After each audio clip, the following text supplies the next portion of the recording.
Welcome to the Keeping Up Appearances podcast. I'm Callum Murray, and with me is Bob Cole, Sean O'Hara, and Michael Tosh. It's Carney, what's he going to do? Ronnie!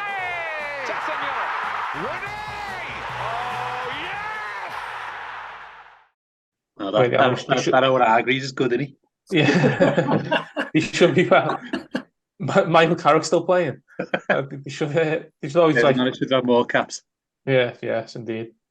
Since we had no games to review this weekend, we've decided to have a general chat on some of our favourite players growing up and present time. So we're all going to sort of take a turn to mention our own favourite player. Possibly not the best player, but just our favourite we really took a shine into. So I think you've all got one in mind. And I'll hand it over to Bob first. He's very eager to talk about his passions for his favourite player. I'm sure you can guess who it is. Yeah, I don't think any of our three fans will be doubting who I'm going to go for. I think goes without saying, anyone our age, if your favourite Everton player isn't Leighton Baines, you need your head checking. Longevity. What? I need my head checking then. You knew that anyway. I just don't understand how anyone would say any different. The longevity he had, always at least a 7, 8 out of 10. Didn't let us down. Didn't jump ship when he really should have. He's a cool fella to boot as well, so I don't think anyone could dispute that really. Interesting if, Tosh, if you're not just winding me up, who you'd actually say your favourite Everton player was, because... No, I don't know. I'm more interested about you and your love from me. No, I don't know. I would always have, I think, Kale just above him, I think, from my sort of thing. Jesus Christ. I just think of the moments Kale had. What would you say was like the sort of moment, the seminal Leighton Baines moment then for Everton? Would you say like one springs to mind for me? I don't know, but we'll see. What do you think? But for me personally, it was bumping into him, Paul McCartney in the Echo Arena. So that's my favourite. That wasn't the one I was thinking of, but you should have. Football wise, probably the free kick against Newcastle or the double against West Ham. My thing is the goal against Leicester. Had you have won that game, but that goal against Leicester in the cup. Yeah, the crowd saying shoot. Yeah, I was pretty much in tears at that. I remember again. The first thing I said after that, I bet he missed his pen, and he did. Didn't he miss the pen after that? He shouldn't. That was that his last game for us? Or it wasn't his last game, but it was probably his last goal, I think. I'm still bitter the way it ended for him because he gave that pen away against Bournemouth and it wasn't a pen. And then Dean was in and he was garbage, I thought. He was. I was always going to be bitter, but he was so overrated. I thought at the Baines moment, I don't know if it helps because I was there, but last minute Chelsea away in the cup when he had that free kick and then took it to penalties. And that great kit as well. That was a lovely kit, that cream kit, yeah. No, he was fantastic, Baines. Yeah. Never won an Anfield, though. Worth remembering. Dina did. Did he? Did, yeah. In the COVID year. Fact. Doesn't count. Boyd. Fair play. Yeah, fair point. I don't get the Kale one. I've never understood the obsession people have with Tim Kale. I think from my perspective, I don't know, so I don't want to turn into just discussing Everton and Kale, because Kale was my player. I think it was just that he's always scored in big games. Always seems to score against Liverpool. I don't know. He's like, and he was just, maybe he was a bit more vocal than Baines. When Baines obviously did get the club, but Kale always like seems to say the right things and always come back. And I don't know, he was a bit more. So I know that's probably because he's a bit more. I think he's a bit more of like a cult hero, Kale, wasn't he? Just a bit more like a fan, proper like fan favourite. Yeah, you thought like a fan. He was like a fan playing. Yeah, but he wasn't though. He's Australian, Baines from Kirby. Still could be a fan. You haven't actually told us why he's your favourite player yet, Bob. Well, okay, for footballing reasons, he played about 3 positions in one. His triangles with Pienaar and Fellaini in our so-called glory years. He was just a joy to watch. His free kicks, he was our best playmaker, best defender, attacking threat, everything about him was great, I thought. Yeah, I don't think you can argue with that. Like maybe not your favourite, but I think there's probably not many who've been better, but like overall better than him. I don't think. I think now when you see Everton's left back struggles, you do appreciate how brilliant Baines was, and take it for granted for that time that we had him and Pina on the left, just how good we actually were. Well, yeah, we were saying before, and I was discussing it, I've just written down 3 names actually, and they're all 2 of them are pretty boring. It's obvious answers. Growing up, my favourite player I always used to say was Henrik Larsson at Celtic. He's a bit of a cult here. I just loved him. He was such an underappreciated footballer. Even when he went to Barcelona later on, he was fantastic at Man United. I'm going to go with Messi, I think. And I know it's obviously the discussion about he's obviously clearly the best, but I'm thinking someone who's just given me so much like happiness and joy in watching him. There's no one even close to him, and I think the older I sort of get, you think about football, and I think about moments and goals and things that I remember. And like, there's so many moments of his that I remember, like actually celebrating goals that are on Everton, which I don't do very often. I think of that one against Bayern Munich, the second goal where he sort of puts Boateng on the floor and chips Neuer. I think of the last minute one at Madrid when they beat Madrid. I think of just a few of the goals at the World Cup last year, and I just think the things he can do. And I find myself endlessly, if I see any on like Twitter, like a 10-minute compilation of Messi passes or Messi dribbles or Messi outside the box goals, I just think, can't watch it. So I can't sit and say someone's my favourite footballer that isn't him, really. And I know there's probably no discussion to be had there. No one can really debate and add anything, but that's again. When I was younger, it used to be Maradona, and I used to have DVDs and books on Maradona and just watching him. But I just think no one's even close to Messi, and no one is like, just makes me happy watching it. I remember like when I had like first got Sky and like around in my mum's house, I remember like that was around the time of him coming through, and like you just try and watch him every Saturday or Sunday night when they're on. It was just like phenomenal, and how many times he's changed as a player.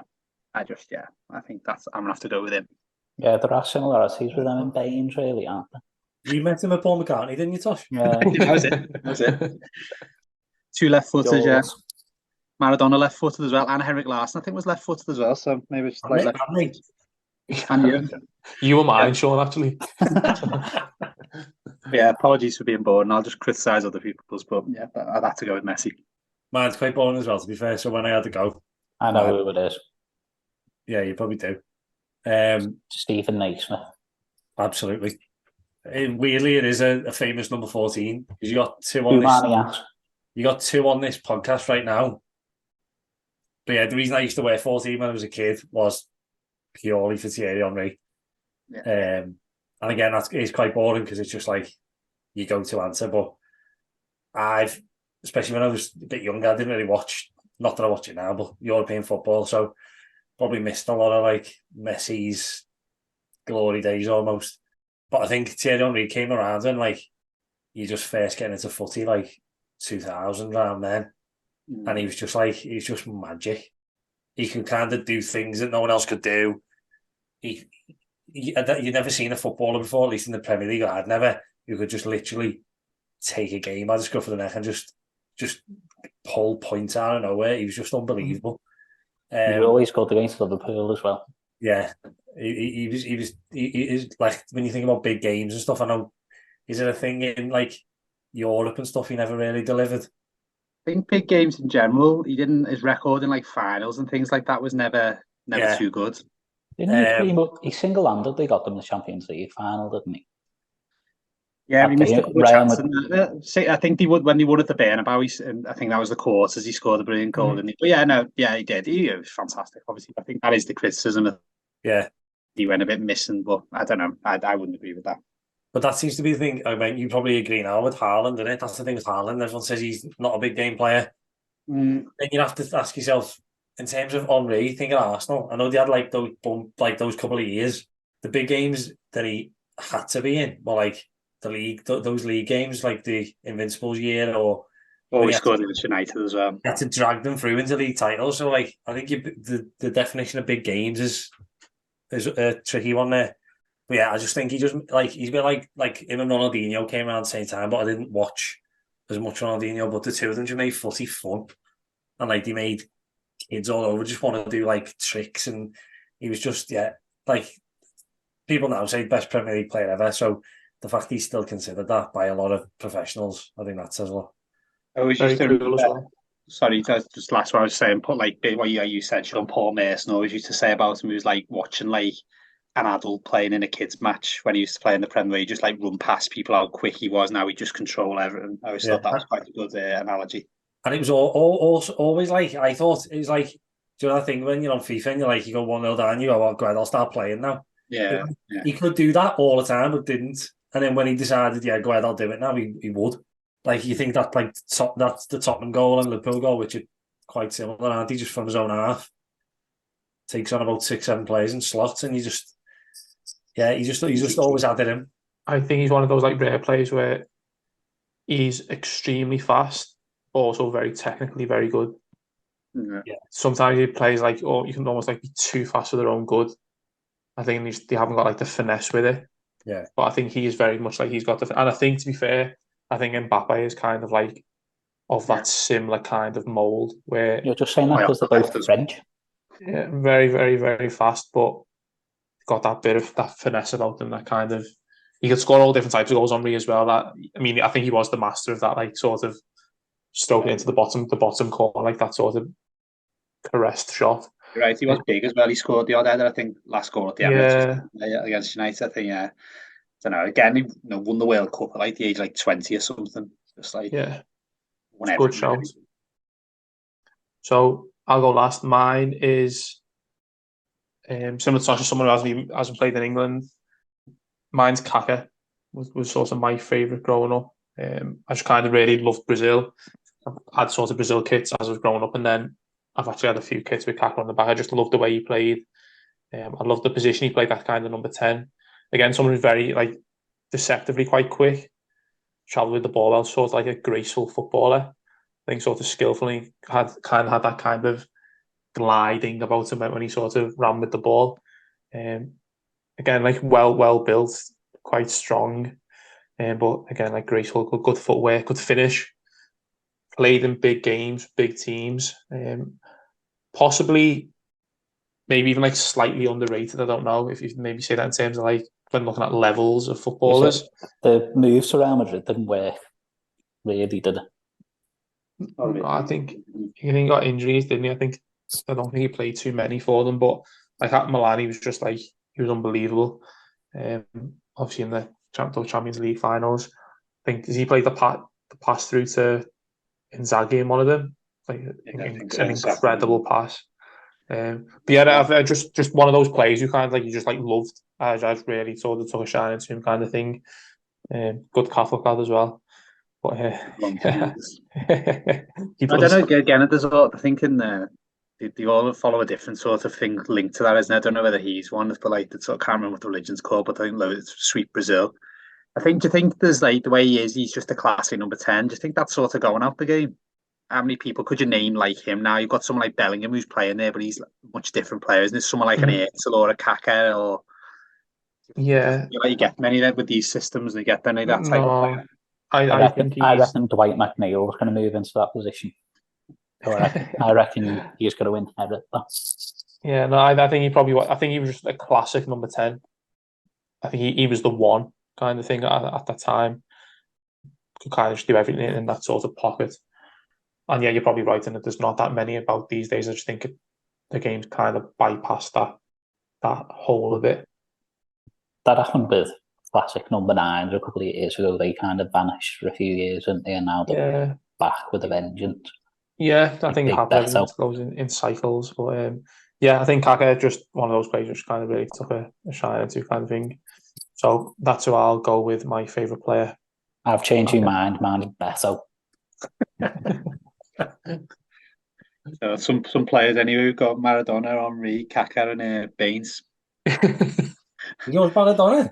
Yours Messi. I said Messi, yeah. Yeah, your favourite player. Favourite player, didn't even know who it was. All 4 of them to get into any side, wouldn't they, Bob? Apart from the England side for 10 years.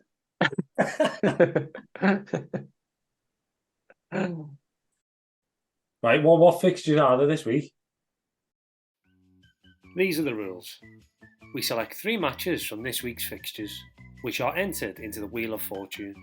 This will randomly select our featured game. This match will be the focus of our discussions, predictions, and most importantly, our game of keeping up appearances. Once our fixture has been chosen, we'll use an online generator to provide a target number for our game. For us, this is anything between 50 and 450. Our job then is to think of a player who's made that many appearances for either of our selected teams. Whoever's closest wins. Each week, 4 points will go to the closest person, 3 points for second place, 2 points will go to third place, and the person who's furthest away gets 1. These points will be accumulated over the whole season, and we'll update our league table each week. I'm buzzing for Maroon 5, Tosh. It's great. It's going to change the game. Can't believe that one extra feature's changed it for you. That's just slagging it off all week. No, I haven't been slagging it off. I just didn't understand it. Okay, then. So now we're going to move on to this week's football. The Premier League's back. As usual, we're going to preview one game before playing keeping up appearances. I forgot the 3 games we're picking. Sorry, let me write them down. Sorry about that. The 3 games we've got this week are Everton Arsenal, Tottenham against Sheffield United, and West Ham Man City. Okay, so we're spinning the wheel, and the game we've got is, Sean, is Tottenham Sheffield United. Anyone got any thoughts? Great, let's move on. I think as we probably will all guess, I think probably a Tottenham win. Sheffield United don't look like they're going to beat anyone of any note anytime soon. Apart from us. Yeah, well, they didn't beat us. They drew. Yeah, but they were very close, mate. Tottenham looking good form. Well, they're scoring lots as well. So, yeah, I can't imagine anything other than a convincing Tottenham win. I'll go with a 3-1. I think I'll say. It might give Sheffield United a chance to grab a goal. Yeah, I think similarly, it's hard. Tottenham in good form. I think that I know I picked them as my team to watch and surprise team. Perhaps I do think they'll have moments and they'll have blips. I'm not sure it'll be this week, but I think that style of football he's going to play, it's going to be attacking. They're going to be leaving themselves open, and Sheffield United scored a couple of decent goals against us. One of them a bit of a fluke, but still the way they opened us up. I think that the lad who scored was it Archer who scored. Yeah. Good celebration. Looked lively enough. I think, Spurs, you just think they're going to have too much, aren't they? I think Son, obviously, hat-trick last game. Maddison looks, arguably the player of the first 4 games. You'd think at home against a team who haven't won, it's hard to see against. But, yeah, I think I'm going to go resound and win. I'm going to go 4-0, I think. I was going to go 4-0, but I'm going to go 5 just for the sake of it. Can't really see anything for Sheffield United unless they start giving Tom Davis a game. It might be a completely different matter if Tom Davis starts getting a few minutes here and there. He's their only hope all season, I think. David Unsworth still there or playing? Yeah. Jose Baxter's there as well. Jack Rodwell. Who's another Everton player? BT played there. Yeah. And don't forget Phil Jagielka. Yeah. Steve Simonson. Did Simo go there? He was there. He was there in the playoffs. Remember when we were there for the playoffs? Yeah, was he there? Against Huddersfield, he missed a pen in the final. Did he? Yeah, he skied it. God. Well, Sean, what are you feeling for the game? I think Tottenham are going to win it. I feel like they do, as Tosh says, they do seem a bit like susceptible to conceding because even against who they played, Brentford, Burnley, they conceded a couple of goals. Yeah, I just feel like they will concede. That Sheffield United look decent enough against us. I know that's without Tom Davis as well. Exactly, imagine him with him.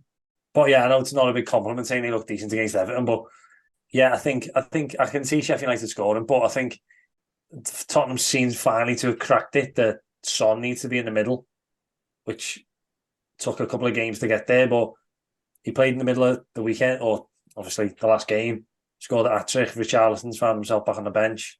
Yeah, I just think that's Son's position now. Obviously, Kane's not there. Son doesn't really have the legs to be running down the wings like he used to. Big wimp, if you ask me. Oh, sorry. Sore subject still. Yeah. He should still be suspended. Actually, surprisingly, I actually agree with Bob on this one. And just a shout out to Richie as well, who seems to be going through a tough time apparently. Yeah, so yeah, shout out him. I'm sure he'll get that. If he's listening, yeah. If he's listening. If he's listening, if him or his people are listening, then come home. Big up Richarlison. Yeah, please, one of them tweet about it. We could do with it. I'll go for again, Tottenham seems to be scoring but also conceding, so I'll go. What did you say, Callum? Because I don't like going the same. 3-1. Ah, did you? What were you going to go for? Go ahead. I'll go 2-1. I like going low. In all the games, you've all gone dead high. I like to give the littler teams a bit more credit, so I'll go 2-1 Tottenham. Fair enough. Right then. Yeah. Time to pick the number. Yeah.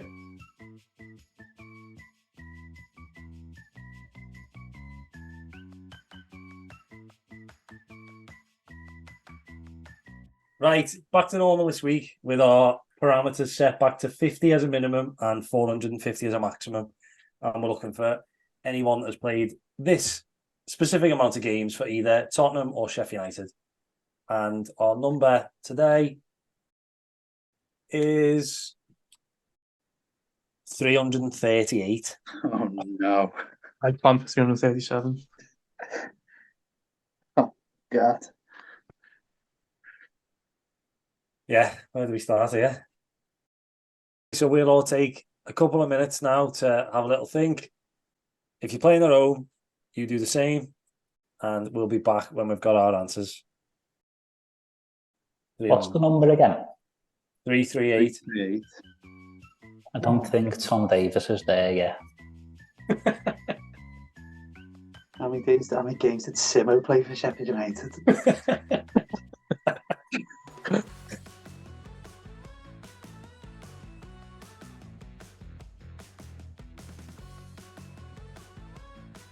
Actually going first. I've only got one player here, and I reckon someone's got my player. Right, you ready to go? Yeah, go on.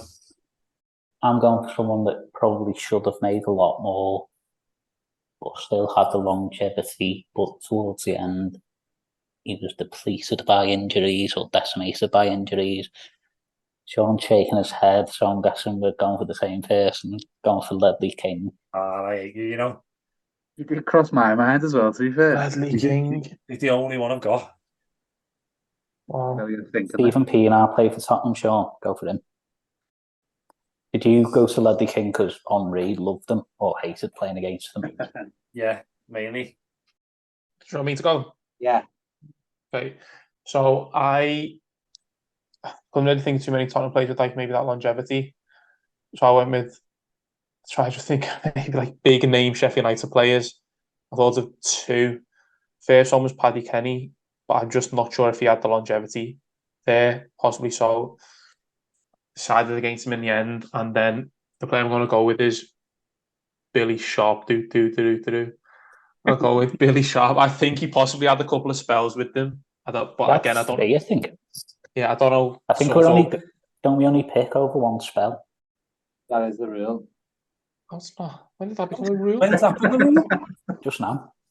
Yeah, I don't know how many years the spells would have been over, but I have a feeling that he's a club legend kind of thing. So I assume it was meant like towards 10 years. So yeah, I'll go with Billy Sharp. His last spell must have at least been like 4 or 5. I know he didn't play the last couple. Again, it feels like it probably is a good shout, but no. Yeah, actually, I have no idea. Yeah, I'm just going. Hopefully, he played somewhere between 8 to 10 seasons for them, and then you just go from there. LA Galaxy now, isn't he? He is, yeah. What a move that is! Great move. I reckon this is the week I've struggled most. Usually I think it's come quite quickly. I feel like I'm playing a bit sort of. I was struggling. I definitely was never going to be able to get a Sheffield United one without sort of just guessing a random person like Chris Morgan or someone like that. They've got no idea how long they did. I'm actually going to go. I'm going to go Harry Kane. The reason being, again, I know he scored. He must have scored. He's probably got a bit more, I reckon. We know he's probably scored 230-ish goals maybe for Tottenham overall. Mhm. He's probably doing it at 1.5 a game. I feel like it's not. Yeah, I'm really not confident this week, but yeah, and I tried not to go with proper current players recently, but I really was struggling. The only other one with me, I was thinking maybe going like Bob. Aaron Lennon was there a long time, but he did have injuries. Aaron Lennon came in my head, but yeah, again, same. I just would.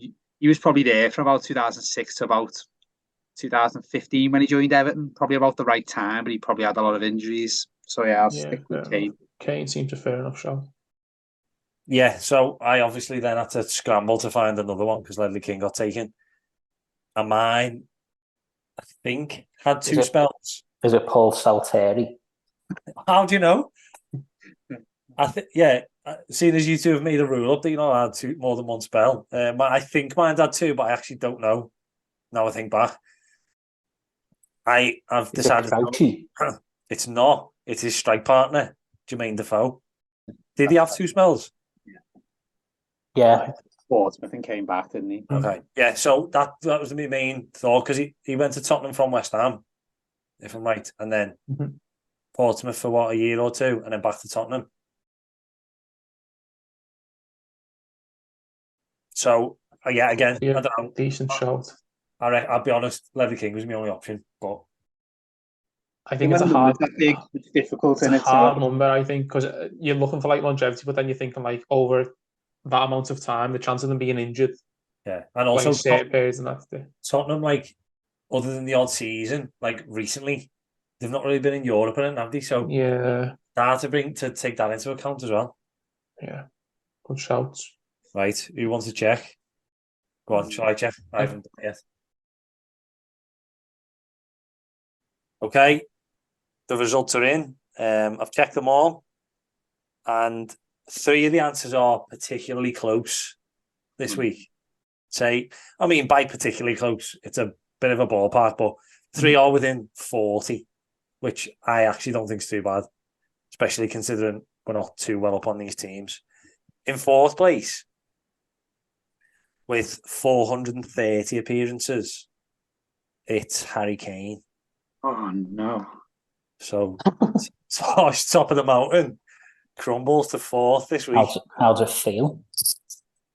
Terrible.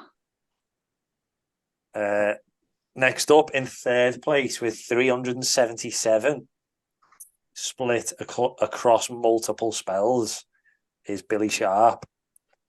So still not too bad. That's not a bad shout. 39 off, not too bad. Not a bad shout.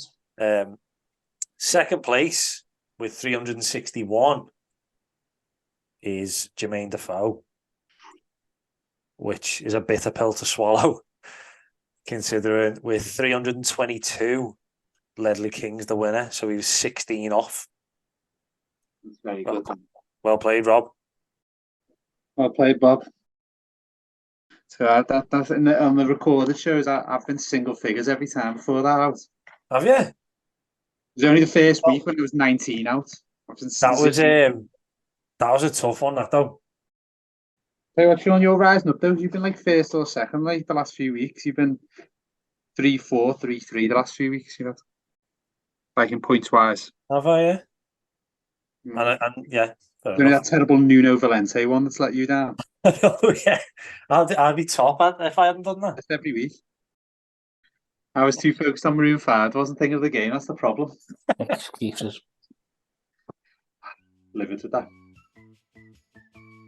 If we have a quick look then at our updated league table, Tosh remains on top, but the gap is narrowing. He's now on 19 points. Sean is 2nd on 17. Bob's win puts him on 15 points. And Callum still at the bottom with 12.